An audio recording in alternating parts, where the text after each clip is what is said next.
tonight for the Lakers, who remain perfect at home, 7-0, remain perfect in cup play, 2-0 this season. They extend their win streak to 6 straight, and I got one name for you, and I'm going to put out his middle name. Dalton Douglas Knecht. Big game, I see the smile. Let me just read you the line. Finished with 37 on 12 of 16, 9 of 12 from deep.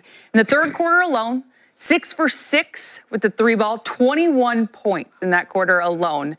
He tied a rookie record for 9 threes, obviously NBA rookie record, which is a big deal. What did we just witness? A gift. We got a gift, and a very special one. One that's way beyond a rookie mentality and skill set. We see him as a great shooter. He does so many other great things, too. And the way he shoots reminds me of, like, I don't want to compare him to Larry Bird, but he gets the shot so easily from, like, chest up. When he catches it, he's just ready to go, and it doesn't take a lot of energy. And he's not afraid. That's the key for him.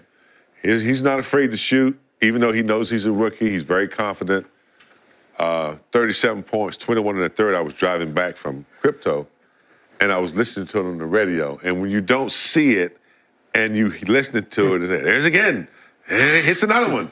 It was like, what, 7 in a row or 6 or something in a row. So he's got to be not only the talk of the rookie, group, but he's like a talk of the league right now, if he continues to do this, what he's doing. Yeah, for me, I've been harping on this guy all year. It's about him getting minutes, and I said he was the best player in this draft because you look at from top to bottom, he has a bigger skill set than all those guys, and I think his biggest obstacle is going to be how to learn how to play with guys that are better than him. Because when you're the best guy on your college team, you're the best guy in your conference, everybody caters to you. But tonight they catered to him. They kept running plays for him. He kept knocking down threes, and that show you how much he's respected by his teammates. Even though you can look at other games where he's not this hot, his teammates respect him because they know his ability to get hot.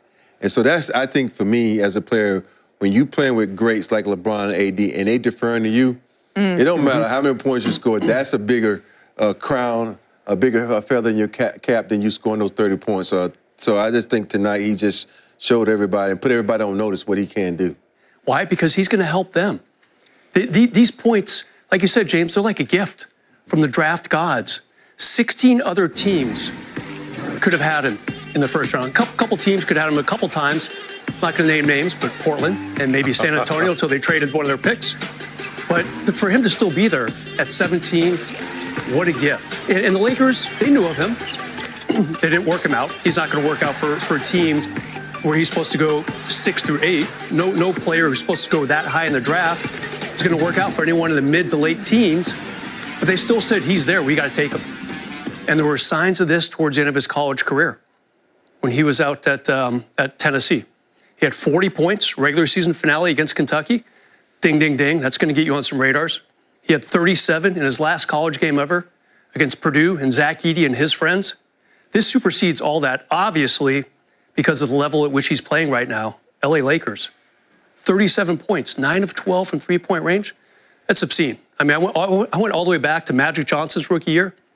He had a triple-double in his 5th game, so he definitely showed up early in his rookie season too. But Dalton Knecht, congrats. What a great rookie game for a kid who's 23 years old. Amazing. When 16 teams, NBA teams, pass on you, obviously there's some wondering if his game would translate from the college game to the NBA game. I love the little smirk that you kind of have on your face.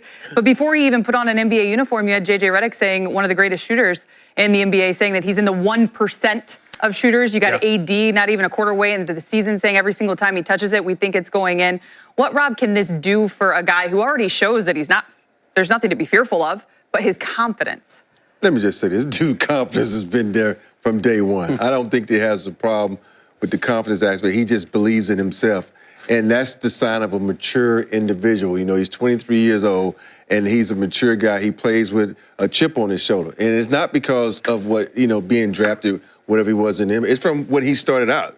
His journey to get to the NBA, he's had to bear that chip from there. And that's what makes you stronger. And every time he goes into that gym and shoots up 1,000 shots or whatever it may be, he's thinking about from the moment he was a grade schooler to high schooler to not being able to go to a D1 college and working his way through that because, you know, everybody knows this. Every athlete, every great athlete finds that one thing to push you over the edge or push you to that pinnacle. And I think with him, it's just this level of the game and him wanting to be the best and be recognized. And he's just playing at a high level right now. And it's so funny to me.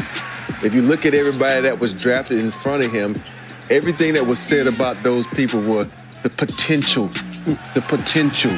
I don't want potential. I want you to contribute now. I ain't trying to wait 3 or 4 years till you be where this guy is to help me. I want it now, and I want to win now. You know you're doing something special when you're a rookie. The team is 6-0, and you haven't even touched the record. I do have to say, though, the other night in the locker room in New Orleans, he said, and this guy's taken a lot of threes. Just over the last 3 alone, 20 threes. He was 12 of 20, 53%. Obviously, tonight's going to certainly help it. But Big Game, he said, I don't even think I've taken a bad shot.